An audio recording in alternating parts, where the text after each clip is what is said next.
Hi, everybody. This is Saad. I wanted to play for you a exchange between J.D. Vance and Martha Raddatz of ABC News. And then I want to come back and offer a few insights. So enjoy.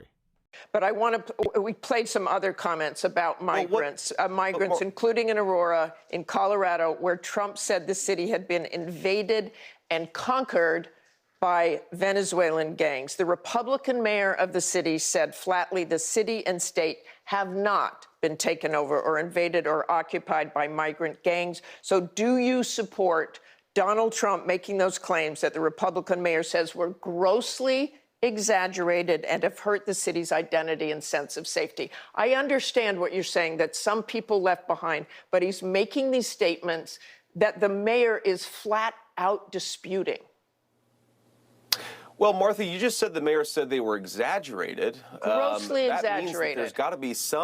That means there's got to be some element of truth here. And of course, President Trump was actually in Aurora, Colorado, talking to people on the ground. And what we're hearing, of course, Martha, is that people are terrified by what has happened with some of these Venezuelan gangs. Senator Vance, I'm going to stop you because I know exactly what happened. Martha. I'm going to stop you. The incidents were limited to a handful of apartment complexes, and the mayor said our dedicated police officers have acted on those concerns. A handful of problems.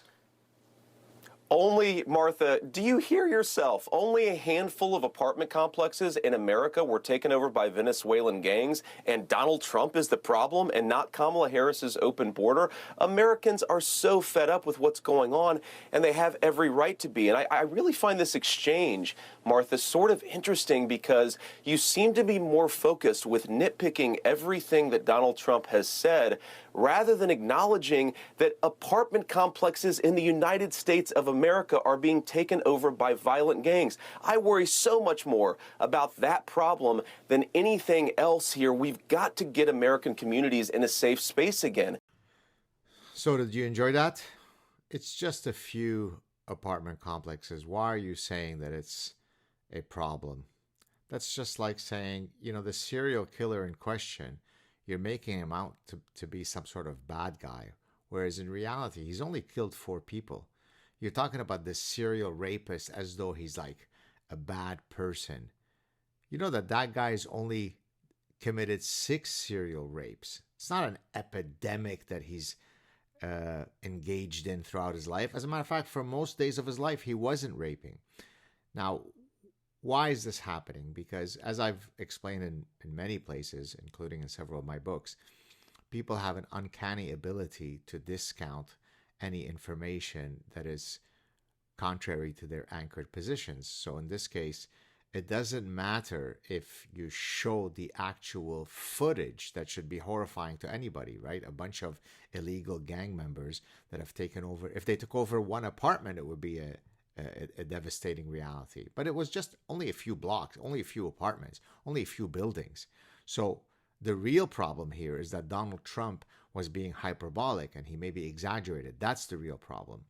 And so let me read for you 2 quotes here very quickly. One is from my 2011 book.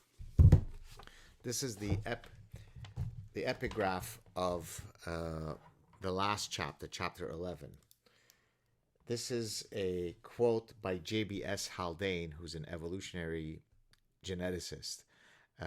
And I've argued that this is possibly my favorite quote of all time by a scientist, which is saying a lot. Here he's talking about the 4 stages that scientists go through before they accept a theory that they heretofore were unwilling to accept. So 4 stages. So here we go.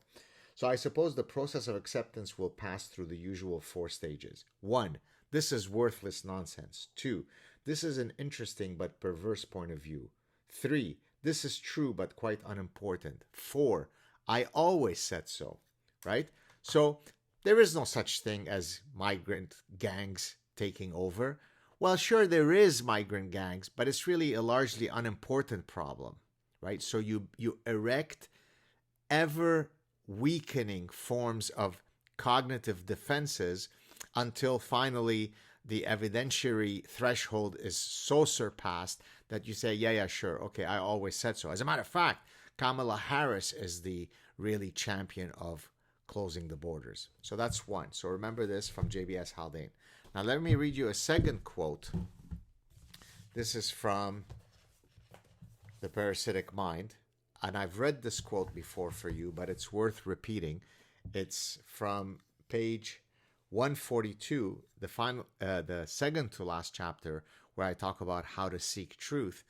I explain that notwithstanding the fact that you'd want people to be seeking an objective truth, regrettably, the architecture of the human mind is such that you're consistently trying to come up with ways to discount information that is contrary to your positions. And so here I'm turning to Leon Festinger, who was the gentleman who developed the theory of cognitive dissonance. So I'm going to read you the whole quote, and then I want you to contextualize it in terms of what we saw with the original clip with Martha Raddatz.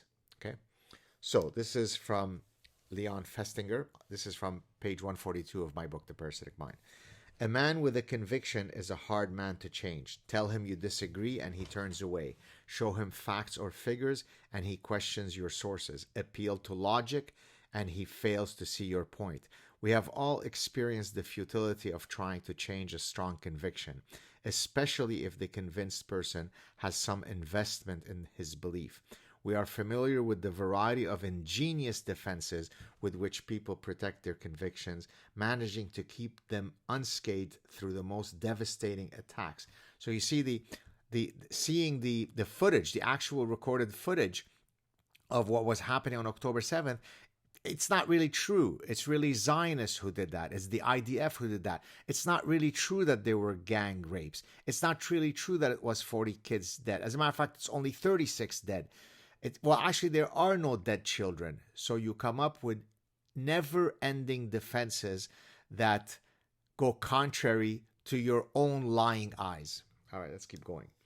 But man's resourcefulness goes beyond simply protecting a belief. Suppose an individual believes something with his whole heart. Suppose further that he has a commitment to this belief, that he has taken irrevocable actions because of it.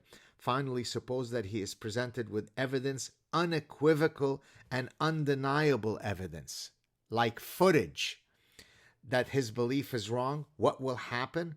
The individual will frequently emerge not only unshaken, but even more convinced of the truth of his beliefs than ever before. Indeed, he may even show a new fervor about convincing and converting other people to his view. This is why when I was asked last year by a British psychiatrist on his show, I keep referencing it because I thought it was such a good question for him to ask me. At the end of our chat, he asked me, what is the singular phenomenon that has most surprised you about human behavior, Professor Saad, in all my 30 plus years as a behavioral scientist and professor? And I thought for a second. I said, the inability to get someone to change their mind despite all of the evidence that you might present for them. So I can build you the nomological network of cumulative evidence, but if you go la la la, there's no way for me to reach you. That's exactly what Martha Raddatz was doing, right? I mean, surely just taking over a few buildings is not such a big thing. And it's certainly the much bigger crime is that Donald Trump exaggerated the seriousness of the problem. No, it's a deontological phenomenon. Illegal immigrants should not enter the country illegally. That's that. And when they enter illegally, there shouldn't be a takeover of a single apartment building. But Martha Raddatz thought it was a lot more appropriate to spend her energy and time saying, but, Donald Trump exaggerated the extent of the problem. The human mind is a dark place. Take care, everybody.